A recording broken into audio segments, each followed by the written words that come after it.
Okay students, so let's begin the neat pattern exercise for the chapter work energy part. Let's just see what is the question number 1 with us.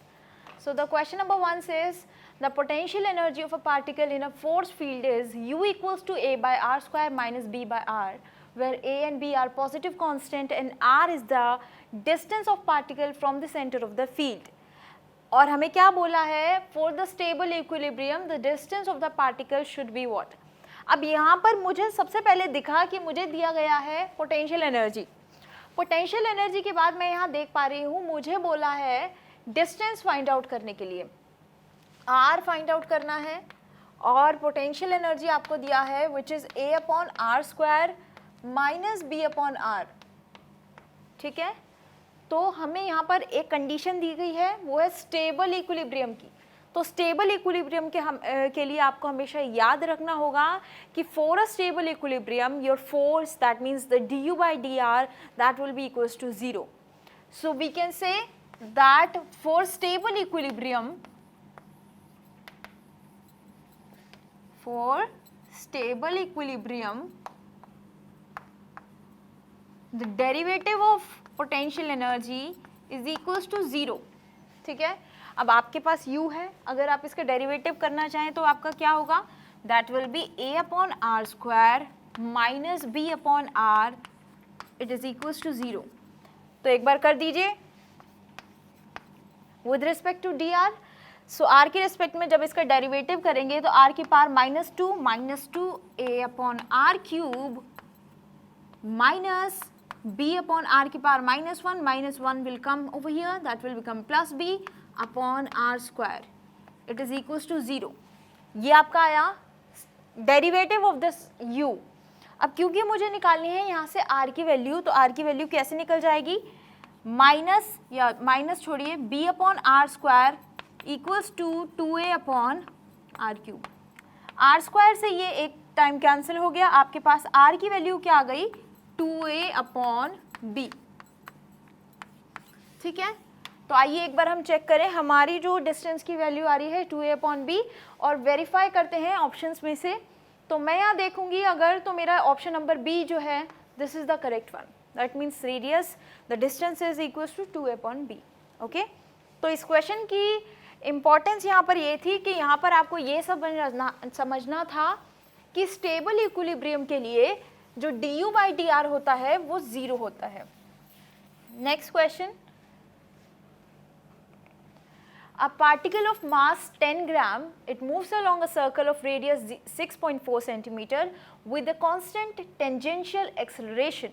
What is the magnitude of this acceleration if the kinetic energy of the particle becomes equals to 8 into 10 to the power minus 4 joule by the end of the second revolution after the beginning of the motion. आपको जो statement थोड़ी सी confusing लगेगी वो यहाँ से होगी by the end of the second revolution after the beginning of the motion.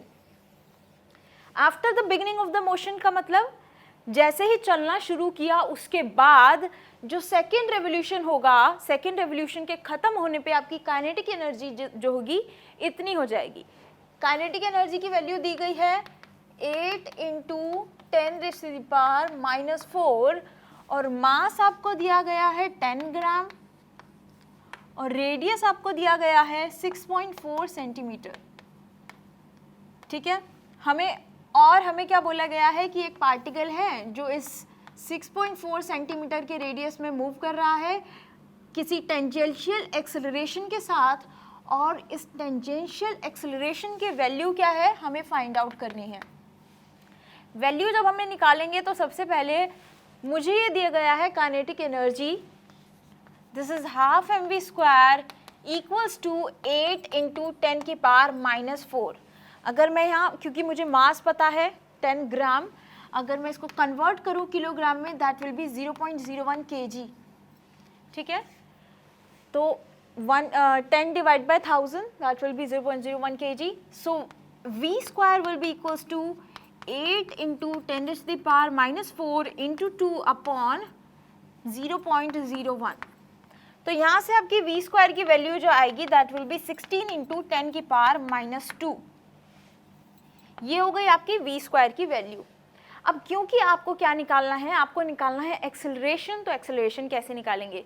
देखिए यहाँ पर हमें जो दिया गया है कि by the end of the second revolution, एक रेवोल्यूशन खत्म हुआ, उसके बाद दूसरा रेवोल्यूशन खत्म हुआ, उस टाइम पे आपकी एनर्जी आपको दी गई थी। And at the beginning of the motion, जब ये बोला जा रहा है आपको clearly at the beginning of the motion, that means ये आपको क्लियरली स्टेट कर रहे हैं कि जो आपकी इनिशियल वेलोसिटी होगी वो 0 होगी। सो मैं इस स्टेटमेंट से यहाँ से बोल सकती हूँ कि initial velocity will be 0। That means u equals to 0। ठीक है, अब जब ये u आपका 0 हो गया तो यहाँ से आपकी जो इक्वेशन होती है x equals to u t plus half a t square, जिसमें ये टर्म हो गई आपकी 0, तो आपकी s की वैल्यू क्या बची? Half a t square. ठीक है, अब क्योंकि आपको एक्सेलरेशन की वैल्यू निकालनी है तो एक्सेलरेशन की वैल्यू क्या होगी? 2s upon T square, right, ये होगी। पर मैं क्या जानती हूँ, ये जो है s की वैल्यू जो मुझे यहाँ दी गई है, देखिए क्वेश्चन में दिया गया है 2 रेवोल्यूशन हुए, तो 2 रेवोल्यूशन का मतलब 2 बार आपका पूरा पैरामीटर कवर किया गया। तो मैं यहाँ क्या करूँगी, 2 मल्टीप्लाइड बाय 2 पाई आर, और वो भी कितना? 2 times multiplied by 2 divided by T square. अब यहाँ पर आपके पास t जो है, आपको क्वेश्चन में t कुछ नहीं दिया गया है, तो हम t कैसे निकालेंगे? सबसे पहली बात, यहाँ पर आपके पास s की वैल्यू आ गई। ठीक है, s की हमने 2 पाई आर और r की वैल्यू भी हम जानते हैं। यहाँ पर आपके पास जो a की वैल्यू रह गई, दैट इज 2 टू ज़ 4 टू ज़ 8 पाई आर। r की वैल्यू आपको दी गई है कितनी? 6.4 centimetre upon T square. Okay, या हम लोग काम कर सकते हैं, एक काम किया जा सकता है, जब हमें t नहीं पता तो हम एक काम करेंगे, दूसरी इक्वेशन आपके पास होती है v square minus u square equals to 2as। ये इक्वेशन होती है, तो मुझे लगता है हमें इसकी जगह वो इक्वेशन लगा लेनी चाहिए ताकि हमारे पास t का कोई फैक्टर ही ना आए। तो अगर मैं ये इक्वेशन इसमें लगाऊंगी तो u वाली टर्म 0 हो गई, तो v स्क्वायर की वैल्यू कितनी हो गई? 2as। अब v स्क्वायर आपका निकल के आया था 16 इंटू 10 की power minus 2, it will be 2 multiplied bye acceleration, जो कि हमें निकालना है। अब ये जो s है, अगेन s का लॉजिक सेम रहेगा कि 2 टाइम्स आपका डिस्टेंस कवर किया गया है, पूरा revolution, so 2 multiplied by 2 pi r. Acceleration की वैल्यू यहाँ से क्या हो जाएगी? 2 multiplied by 4 pi into r की वैल्यू है 6.4। और जब आप ये सब वैल्यूज इसमें पुट करेंगे, r 6.4 है, मास यहाँ पुट नहीं करना, पाई की वैल्यू पुट करेंगे तो a की वैल्यू जो आएगी दैट विल बी 0.1 मीटर पर सेकेंड स्क्वायर। ये आपको कैलकुलेटिव पार्ट आपको खुद करना है, पाई की वैल्यू पुट कर लीजिएगा तो एक्सेलरेशन की वैल्यू जो होगी दैट विल बी 0.1 मीटर पर सेकेंड स्क्वायर। तो आपने देखा किस तरीके से निकाला। पहले आपने जो ये चीज़ यूज़ की which is this half m v square, यहाँ से आपने वी स्क्वायर की वैल्यू निकाली। वी स्क्वायर की वैल्यू निकालने के बाद आपने सिंपल इस इक्वेशन में पुट कर दी। पहले मैंने देखा कि मैं तरीका मैं अपना रही थी, वहाँ पर एक टी का फैक्टर आ रहा था। That is why I have left that equation and I chosen this equation so that my T का फैक्टर जो है वो निकल जाए। अब टी का फैक्टर निकल गया तो आपके पास ये इक्वेशन आ गई और यहाँ से ए की वैल्यू 0.1 मीटर पर second square. That means option number D is the correct one, right. आइए देखें नेक्स्ट क्वेश्चन।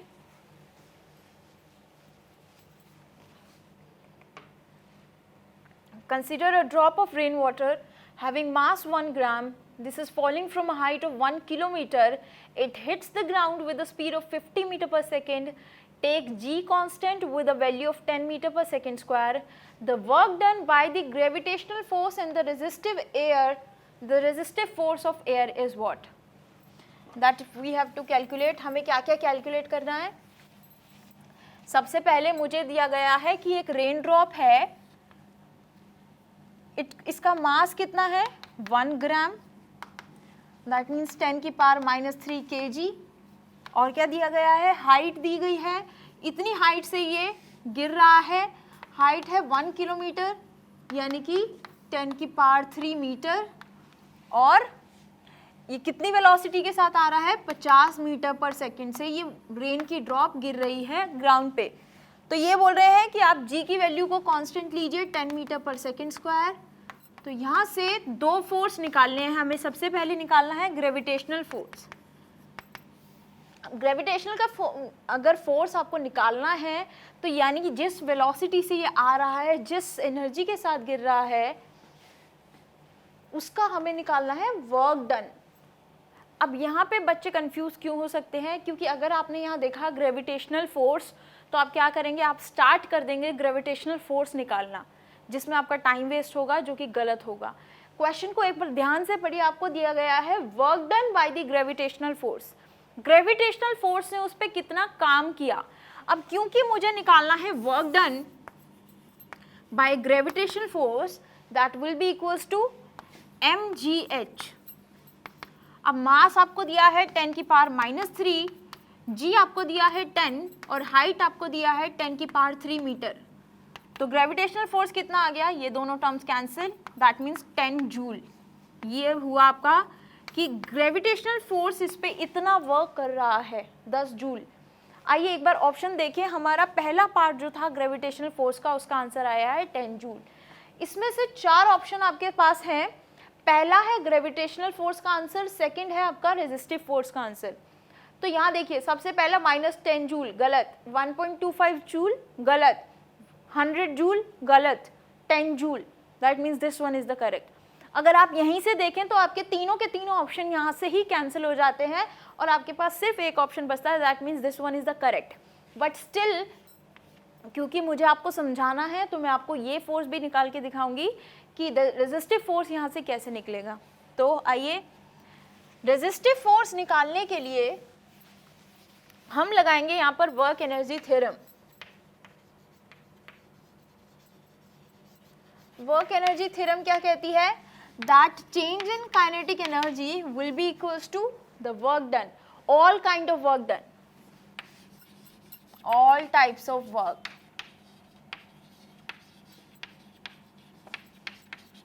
So यहाँ पर आपके पास दो तरह के वर्क लग रहे हैं, एक है work done due to gravitation और एक है work done due to air resistance. ठीक है, आपके पास इसकी वैल्यू आ गई, आपको इसकी वैल्यू निकालनी है। और काइनेटिक एनर्जी की अगर बात करूं तो change in kinetic energy, initial minus final, final minus initial. तो इनिशियल एनर्जी जो थी, अगर मैं बात करूं इस रेन ड्रॉप की, तो इनिशियल वेलोसिटी 0 होगी, तो इनिशियल एनर्जी हम 0 कह सकते हैं। और फाइनल एनर्जी जो होगी that will be half mv²। तो v यहाँ पे हमें वैल्यू दी गई है, half mv² equals to wg which is 10 plus w air. So half into m की वैल्यू है 10 की पावर -3, v का स्क्वायर दैट मीन्स 50 का square 2500 minus 10 that will be equals to air resistance का वर्क डन। तो इसे solve करेंगे तो आपके पास जो वैल्यू आ जाएगी that will be equals to, देखिए -10 कर रहे हैं तो ये आपके पास -8.75 जूल के अराउंड आएगा। वैसे तो आपका जो ऑप्शन डी आया था उसके अकॉर्डिंग आपको समझ जाना चाहिए कि जो आपका आंसर आना चाहिए वो कितना आना चाहिए, -8.75 ही आना चाहिए। तो this one is the correct option, that means option D जो है वो आपका करेक्ट ऑप्शन है। Next question, question number 4। What is the minimum velocity with which a body of mass m must enter a vertical loop of radius r so that it can complete the loop? मुझे यहाँ पर क्या दिया गया है कि पूछा गया है कि what should be the minimum velocity, कितनी होनी चाहिए minimum velocity with which a body of mass m, अगर उस बॉडी का मास m है तो एक वो वर्टिकल लूप में एंटर करे ऑफ रेडियस r। इस लूप में एंटर करने के लिए उसके पास कितनी वेलोसिटी होनी चाहिए, कितनी मिनिमम वेलोसिटी होनी चाहिए कि वो पूरा का पूरा लूप को कवर कर ले। तो ये निकालने के लिए हमें क्या चेक करना है, कितनी वेलोसिटी होनी चाहिए। तो अगर मैं बोलूं ये जो है यहाँ पर जो मैं अगर बात करूं सिर्फ इसके रेडियस की, मुझे एज सच कुछ नहीं दिया गया है। मुझे जो दिया गया है एक वर्टिकल लूप दिया गया है और उसकी वेलोसिटी निकालनी है। ओके, तो आइए एक बार करेंगे। चलिए, हमें दिया गया है एक वर्टिकल लूप। अब देखिए, अगर मैं कंसीडर करूं कि इस पॉइंट पर जब उसने चलना शुरू किया तो उसकी वेलोसिटी थी v0, और क्योंकि वो बॉडी है, उसका मास है m आपको दिया गया है, तो एक वेट तो उसका लगेगा टुवर्ड द डाउनवर्ड डायरेक्शन, और टेंशन जो लगेगी, मान लेती हूँ ये पॉइंट A है, ये पॉइंट B है और ये पॉइंट है C। तो टुवर्ड्स, अगर मैं टेंशन की बात करूँ, एक बार रेडियस यहाँ से हटा दिया जाएगा। अगर मैं बात करूँ टेंशन की, तो इधर टेंशन किसकी तरफ होगी, टुवर्ड्स दिस। सो ये आपकी डायरेक्शन होगी TA की। और अगर मैं बात करूँ B की, तो इसमें टेंशन की डायरेक्शन क्या होगी, ये TB। और टुवर्ड अगर C की बात की जाए तो यहाँ टेंशन किस तरफ होगी,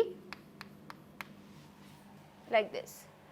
तो क्योंकि अब मैं अगर बात करूँ कितनी वेलोसिटी से वो मूव कर रहा होगा, तो देखिए सबसे पहले आपकी इक्वेशन आती है TA minus mg equals to mv0 square upon r। r आपको दिया गया है, हमें r नहीं दिया, या ओके। या क्योंकि अभी ये सर्कुलर मोशन में मूव नहीं कर रहा है, तो मैं इसको ये बोल सकती हूँ कि इसकी वेलोसिटी होगी हाफ mv0 स्क्वायर। ठीक है, अब ये पॉइंट B पे पहुंचा, फिर पॉइंट C पे पहुंचा। अगर मैं बात करूं एनर्जी की, तो एनर्जी एट पॉइंट A कितनी होगी, A पॉइंट पे आपकी एनर्जी कितनी होनी चाहिए, that will be half mv0 square. और अगर मैं बात करूं एनर्जी एट पॉइंट C पे देखिए अब कितनी होगी, ये पूरा डिस्टेंस यहाँ से यहाँ तक का कितना हो जाएगा, 2r। तो एक फोर्स है नीचे की तरफ, एक आपका फोर्स लग रहा है ऊपर की तरफ पॉइंट C पर। तो एक वेलोसिटी से तो आपकी एनर्जी से आपकी बॉडी मूव कर रही होगी सर्कुलर पाथ में। ठीक है, VC बोल देते हैं उसे, VC से मूव कर रही होगी, और एक एनर्जी आपकी लग रही है downward. So that will be half mvc square upon r plus mgh। अब नीचे आपका जो डिस्टेंस है, कितना डिस्टेंस है, जो हाइट है, कितनी एनर्जी है, इतना डिस्टेंस r, इतना डिस्टेंस r, तो टोटल डिस्टेंस 2r, डायमीटर हो गया। ये हुआ आपका एनर्जी एट पॉइंट C। अब अगर मैं बात करूं इसी पॉइंट पर, C पॉइंट पर, at point C tension at C plus mg, यानी कि अब जो फोर्स लग रहा है वो भी डाउनवर्ड है, टेंशन भी जो है वो भी डाउनवर्ड डायरेक्शन में है। So TC plus mg will be equals to mvc square upon r। मान लेते हैं कि जो सेंट्रीपिटल फोर्स की वजह से जो वेलोसिटी है वो vc है। मुझे क्योंकि फाइंड आउट करना है कि इसकी वेलोसिटी कितनी होनी चाहिए, तो देखिए एनर्जी जितनी पॉइंट पर है, अगर मैं बात करूं कंजर्वेशन ऑफ एनर्जी की, और क्योंकि मुझे कंडीशन दी गई है that it can complete the loop, this condition, complete the loop के लिए आपकी एक कंडीशन होनी चाहिए कि जो यहाँ पर टेंशन लग रही है, अगर ये चाहते हो कि आप ये लूप कंप्लीट करें वो, तो ये जो टेंशन लग रही है इधर it should be greater than 0 और it should be equals to 0। So to complete the loop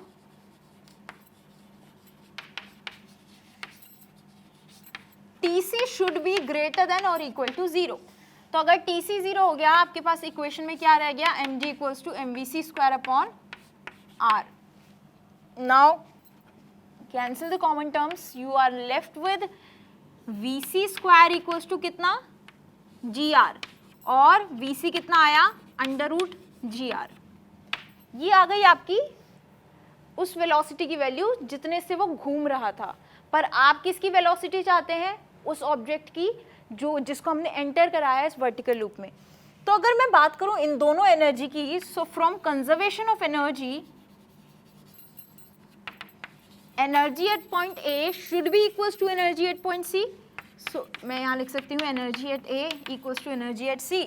so half m v note square equals to कितना, m v C square upon are.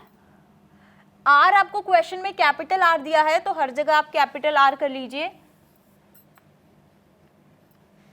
यहाँ भी, और कहीं भी मैंने आपको स्मॉल आर लिखा हो तो वहाँ भी कैपिटल कर लीजिए, दिस इज ऑल्सो ठीक है, यहाँ भी कैपिटल आर। तो अब आपके पास क्या आया, m v C square upon are plus 2 mgr। ठीक है, आपको किसकी वैल्यू निकालनी है, वी नॉट की, और आपको वी सी की वैल्यू भी अब पता चल गई है which is equals to under root g r. तो देखिए हाफ एम, एम तो सब जगह से आप कैंसिल कर सकते हैं, तो एम को क्या कीजिएगा, सब जगह से कैंसिल कर दीजिए, m cancel and m cancel. तो आपके पास यहाँ पर क्या बचा है, v note square upon 2 equals to v C square upon are plus 2g into r. ठीक है, आपके पास ये इक्वेशन बची है। अब आप क्या कीजिएगा, इसमें जितनी आपको वैल्यूज दी गई है, वी नोट वी सी की जगह क्या कीजिए, वी सी की जगह पुट कर दीजिए आप, वी सी की जगह पुट कर दिए g R upon are plus 2gr।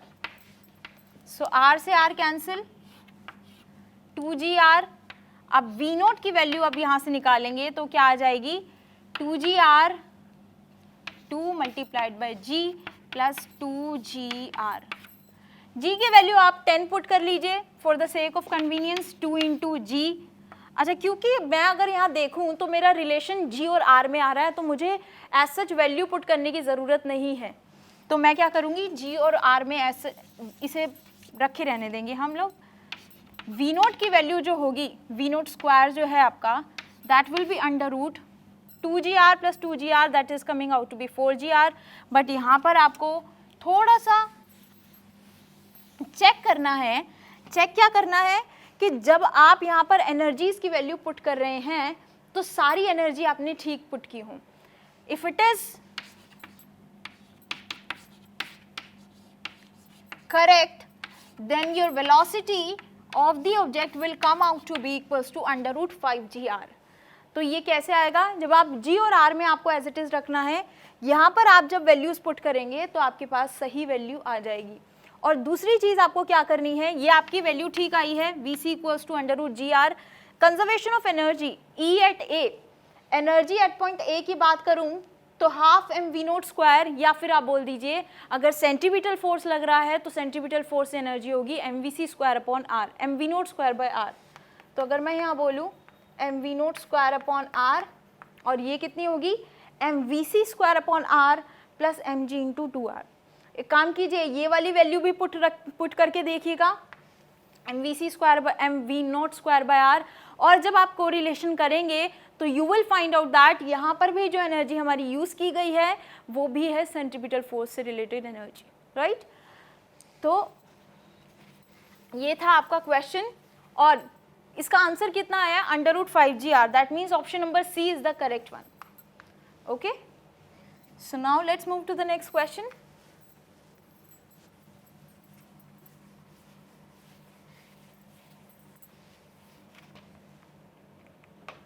A body of mass 4m is lying in xy plane at rest. It suddenly explodes into the three pieces. The two pieces each of mass m move perpendicular to each other with equal speeds. The total kinetic energy generated due to explosion should be what?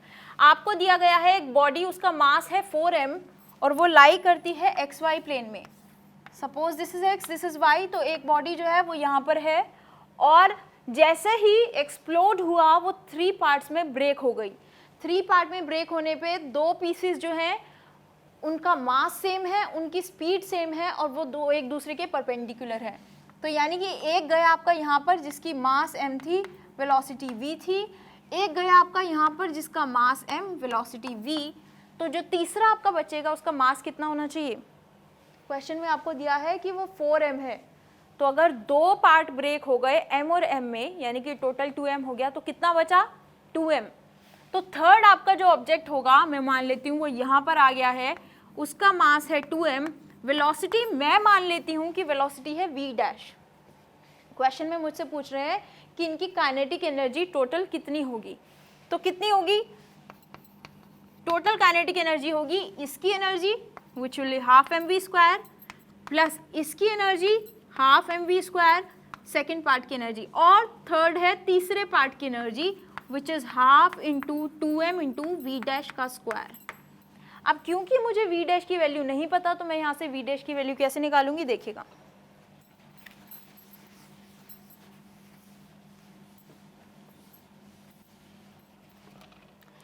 यहाँ पर आपके पास कैसे है, अगर मैं इन दोनों का resultant निकालना चाहूँ तो इन दोनों का रिजल्टेंट जो होगा, रिजल्टेंट मोमेंटम और जो थर्ड पार्टिकल का मोमेंटम है, वो दोनों सेम होने चाहिए, क्योंकि we have to follow the conservation of momentum.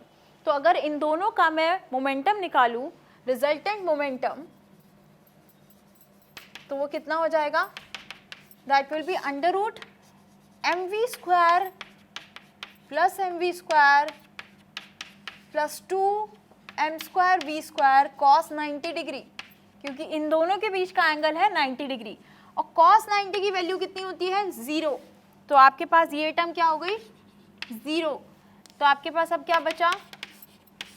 M square v square plus m square v square, 2m square v square. That means जो रिजल्टेंट मोमेंटम आया it is equals to mv under root 2। ये हुआ आपका resultant momentum, या आप इसे लिख सकते हैं अंडर रूट 2mv, कुछ कैसे भी लिख सकते हैं, अंडर रूट 2mv।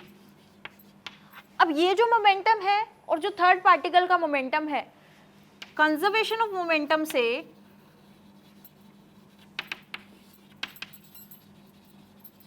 दोनों सेम होने चाहिए। तो ये है आपका अंडर रूट 2mv, और जो आपका थर्ड पार्टिकल था उसका जो मोमेंटम होगा that should be 2m into v dash, mass into velocity. आपको निकालनी है वी डैश की वैल्यू, तो वी डैश की वैल्यू क्या हो जाएगी? यहाँ से m और m हो गया कैंसिल, वी डैश की वैल्यू हो गई under root 2 upon 2 into v. तो v dash will be equals to under root 2 की ऊपर नीचे मल्टीप्लाई कर दीजिए, आपके पास क्या आ जाएगा? This will be 2 upon under root 2 v. So v dash is equals to, अच्छा ये हो गया 2 से 2 कैंसिल, 1 अपॉन अंडर रूट 2, तो इसको कर लीजिए 1 अपॉन अंडर रूट 2 वी। ये आ गई आपकी वी डैश की वैल्यू। अब आपको निकालनी है एनर्जी, टोटल एनर्जी, तो वो क्या हो जाएगी? Half m v square plus half m v square, that means m v square, half plus half 1 plus 1/2 into 2m into v dash का स्क्वायर। अब वी डैश को स्क्वायर करेंगे, आपके पास क्या आ जाएगा?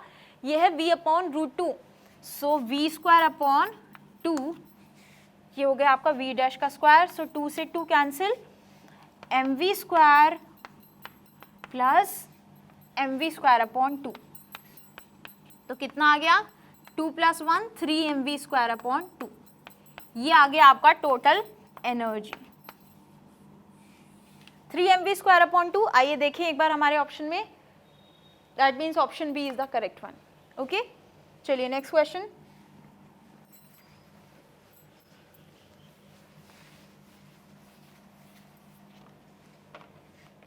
A body of mass m3 kg is under a constant force which causes a displacement s in meter in it, given it by the relation s equals to 1/3 t square। s की value दी गई है 1/3 t square, और t time है, work done by the force in time 2 second. Work done find out करना है कितने time में? 2 सेकेंड में। देखिए वर्क डन का फॉर्मूला अगर मैं सीधा सीधा देखूं, it is force into displacement होता है। फोर्स आपका होता है मास इंटू एक्सेलरेशन, एक्सेलरेशन क्या होता है? D square, dv by dt आप बोल सकते हैं d square s by dt square.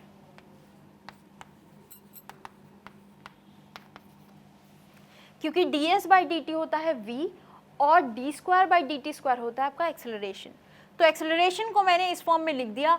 अब आपको दी गई है s की वैल्यू, तो अगर s दिया गया है आपको कितना 1/3t स्क्वायर, तो यहाँ से ds अपॉन dt कितना हो जाएगा 2 आ जाएगा आपका आगे 2/3t और d square s by dt square क्या हो जाएगा, it should be equals to 2/3, यानी कि आपकी एक्सेलरेशन की वैल्यू कितनी आ गई 2/3। अब आपको फाइंड आउट करना है work done. So work done आइए फाइंड करें।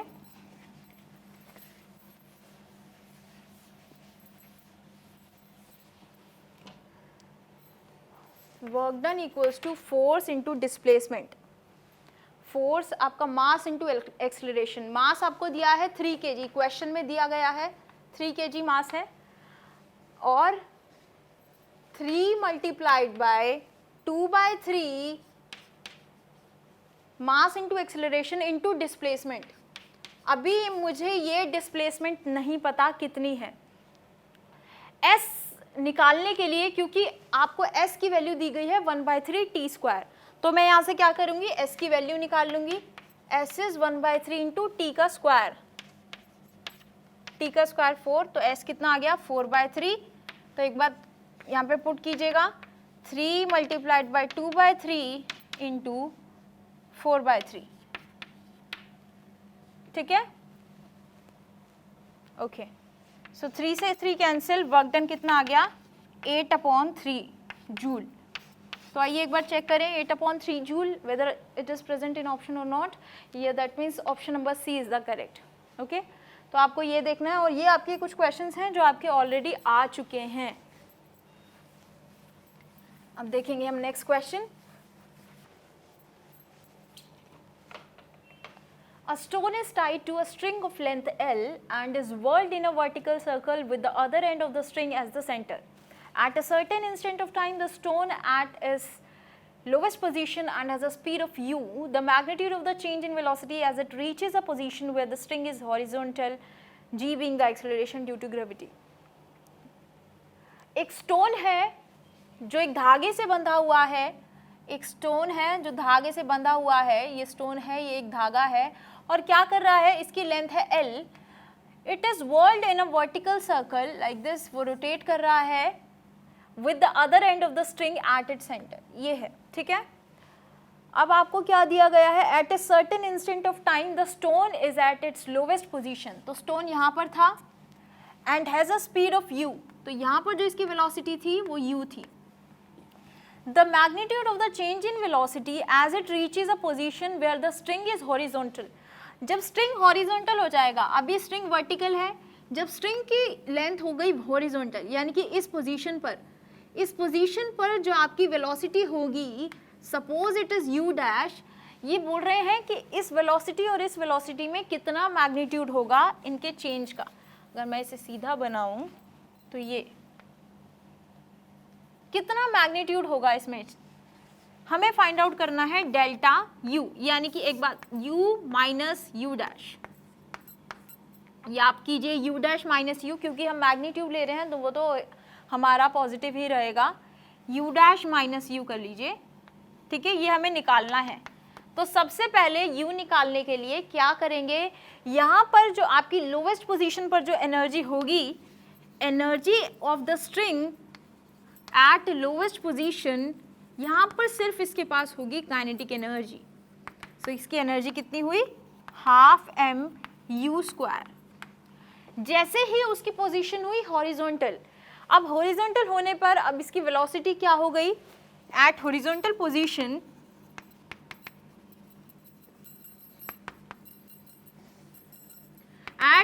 पोजीशन अब जो एनर्जी हो गई that will be equals to half mu dash square plus, अब क्योंकि नीचे से भी एनर्जी लगेगी तो पोटेंशियल एनर्जी भी साथ में लगेगी, that will B mg into L, L is the length of string, ठीक है।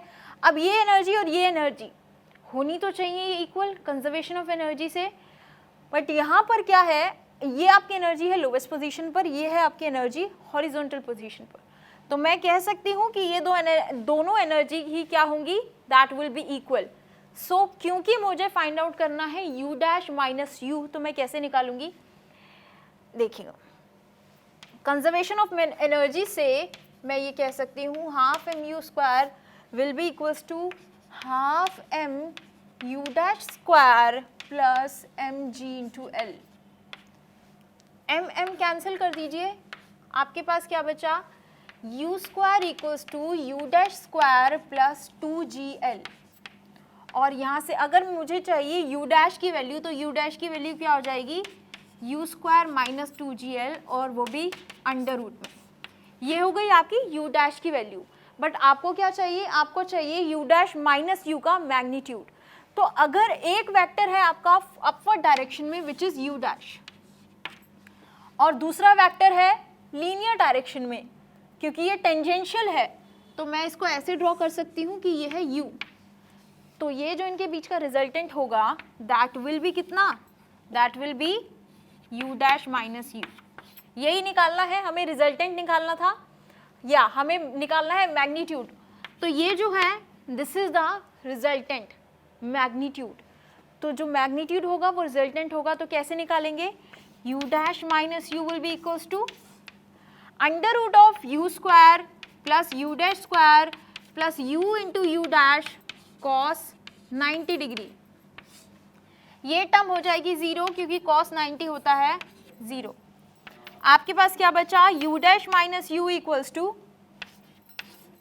u square plus under root u square plus u dash square which is equals to u square minus 2gl। ठीक है, तो आपके पास अभी आया u dash minus u, that means delta u equals to 2u square minus 2gl।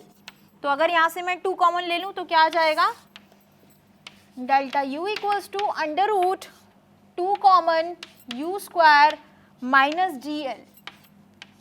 ये क्या आया आपके पास, ये आया आपके पास the magnitude of the change in velocities which is equals to under root 2 u square minus gl। Okay, that means option number A is the correct one. Okay, चलिए देखिए next question.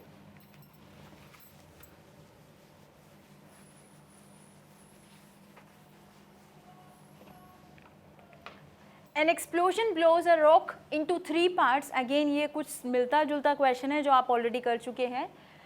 The 2 parts go off at right angle to each other like this, and the third part, these two are 1 kg, first part moving with the velocity of, अच्छा 2 का मास मुझे दिया गया है कितना, 1 kg, और जो इनकी वेलोसिटी है इट इज 12 मीटर पर second, and 2 kg is the second part. तो m2 जो है 2 kg दिया है, moving with the velocity of कितना, 8 मीटर पर second. If the third part flies off with a velocity of 4 meter per second, then what would be its mass? V3 मुझे find out करना है। V3 मुझे दिया गया है कितना, 4 मीटर पर सेकेंड, और मुझे क्या निकालना है, M3 मुझे निकालना है, मास निकालना है। तो कैसे निकालेंगे, कंजर्वेशन ऑफ मोमेंटम अगर मैं यहाँ लगाऊं, M1 V1 equals to M1 U1 plus M2 U2 equals to M1 V1 plus M2 V2।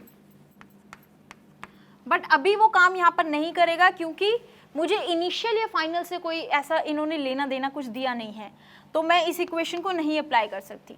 मैं अप्लाई कर सकती हूँ तो इनके कंजर्वेशन ऑफ मोमेंटम को, और वो भी किस तरीके से, देखिएगा यहाँ पहले का अगर मैं मोमेंटम लूँ, momentum of first part, momentum of first part it is equals to mass into velocity। mass into velocity थी 12 into 1 12 kg मीटर पर सेकेंड। अगर मोमेंटम लिया जाए सेकेंड पार्ट का तो कितना होगा, वो होगा कितना, 8 into 2 यानी कि 16 किलोग्राम मीटर पर सेकेंड। और जो थर्ड पार्ट का मोमेंटम होगा वो कितना होगा, थर्ड पार्ट का momentum mass into m3 into velocity which is 4 m3। ठीक है, अब क्योंकि अच्छा थर्ड की वेलोसिटी 4 दी गई है, क्योंकि जो इन दोनों का रिजल्टेंट होगा कंजर्वेशन से, अगर मैं देखूं इन दोनों का रिजल्टेंट जैसे अभी हमने किया था, इन दोनों का रिजल्टेंट किसके बराबर आना चाहिए, इसके बराबर। तो इन दोनों का रिजल्टेंट अगर निकाला जाए तो वो कितना हो जाएगा, अंडर रूट 12 का स्क्वायर प्लस 16 का square plus 2ab cos 90 0, that means again this term will become 0। आपका जो यहाँ से रिजल्टेंट वेक्टर निकल के आएगा that will be equals to 144 plus 256, that means r will be equals to 20। ये क्या है आपका मोमेंटम 20 किलोग्राम मीटर पर सेकेंड। ये जो 20 है किसके बराबर होना चाहिए, इसी मोमेंटम के। सो यहाँ से आपका आया 4m3 इक्वल्स टू 20, m3 कितना आया 5, तो आपका मास किसके बराबर आ गया 5 kg। तो आइए एक बार ऑप्शन में देखें, that means option number A is the correct one. ठीक है, next question.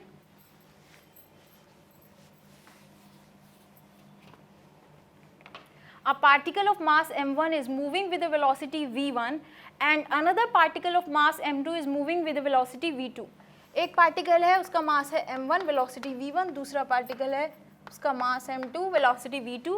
both of them have the same momentum but their different kinetic energies are e1 and e2। और मोमेंटम सेम है, ये भी p है ये भी p है। so if m1 is greater than m2, which of these relation is right, जो आपको दिया गया है।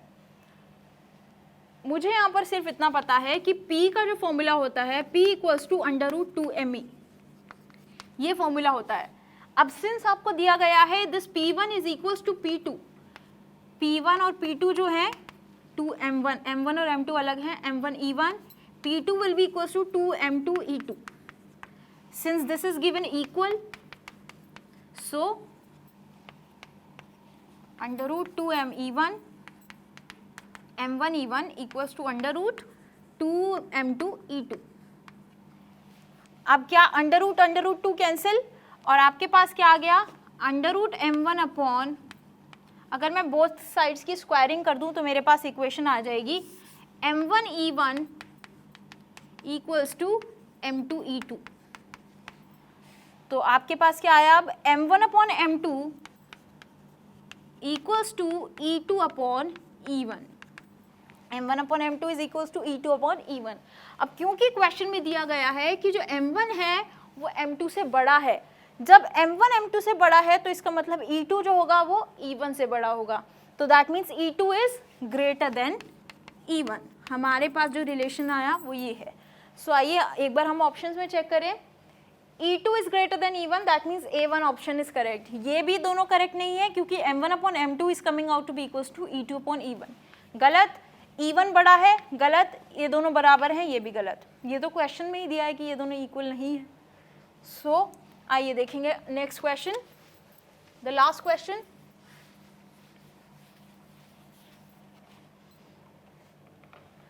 Two equal masses m1 and m2 moving along the same straight line with the velocity +3 and -5। दो इक्वल मासेस हैं m1 और m2, ये m1 है ये m2 है, बट इनका मास जो है सेम है। They are moving along with the same straight line with velocity 3 metre पर सेकेंड और ये मूव कर रहा है -5 मीटर पर सेकेंड से रिस्पेक्टिवली। दे कोलाइड इलास्टिकली। अब देखिए बात अगर आती है इलास्टिकली की, तो आगे क्या दिया है, there velocities after the collision should be what, हमें फाइंड आउट करना है v1 और v2।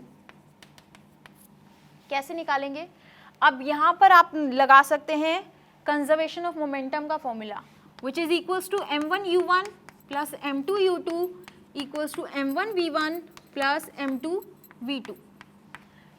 They are moving with the same straight line with velocity 3 and 5।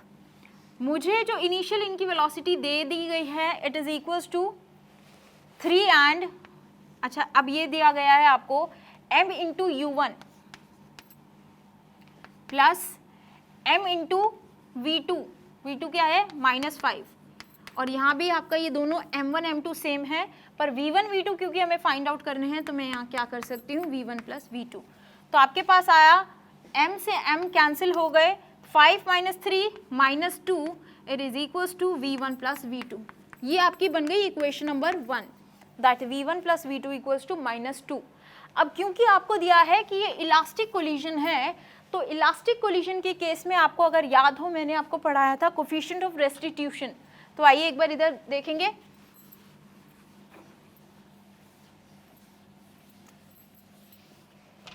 For the elastic collision,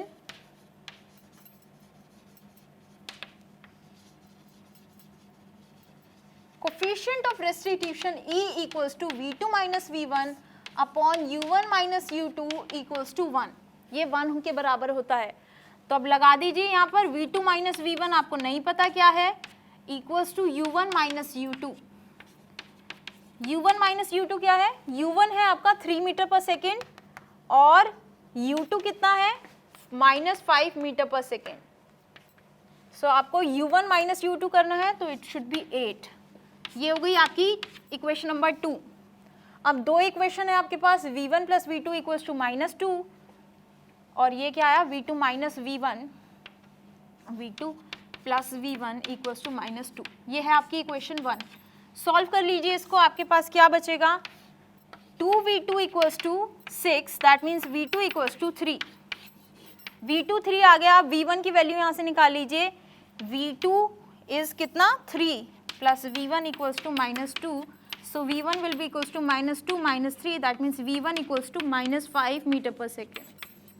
तो आपके पास V1 की वैल्यू आई है -5 मीटर पर सेकेंड और V2 की वैल्यू आई है 3 मीटर पर second. -5 and 3 that means option number D is the correct one.